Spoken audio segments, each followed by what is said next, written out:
Hello everyone, welcome back to our YouTube channel Login 8. Today in this video, I'm going to show you how to delete your account on CoinMarketCap application. CoinMarketCap is an application where you can easily trade your cryptocurrencies. When you delete your CoinMarketCap application, all your personal data including your watch list and portfolio will be permanently deleted and cannot be recovered. To delete your account, you need to first open your CoinMarketCap application on your mobile phone. Now you need to make sure that you are logged into your CoinMarketCap account. After this, you'll be taken to Market section. Now tap on your profile on the top right corner. After this, here you can see Settings option.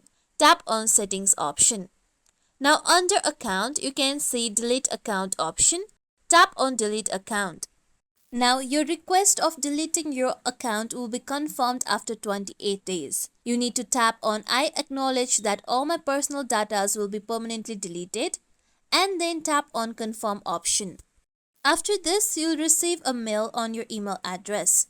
You can directly tap on Open Email option. After this, you'll be directly taken to your mail application. Now here you need to look for mail sent from CoinMarketCap. After this, tap on the mail. Now here you'll be able to find the verification code. You can copy the verification code or remember the verification code. After this, go back to your CoinMarketCap application. Now here, tap on Enter Verification Code option. You need to enter the verification code sent from CoinMarketCap. With this, now your request for deleting your account will be sent. Now it will take 28 days for your account to be permanently deleted and all the data relating to your account will be deleted as well. This is how we can delete your account on CoinMarketCap application. This is it for tutorial everyone. Hope this tutorial was helpful to you all. If you like today's tutorial, make sure you like, share, subscribe to our YouTube channel for more tutorials like this. Thank you for watching.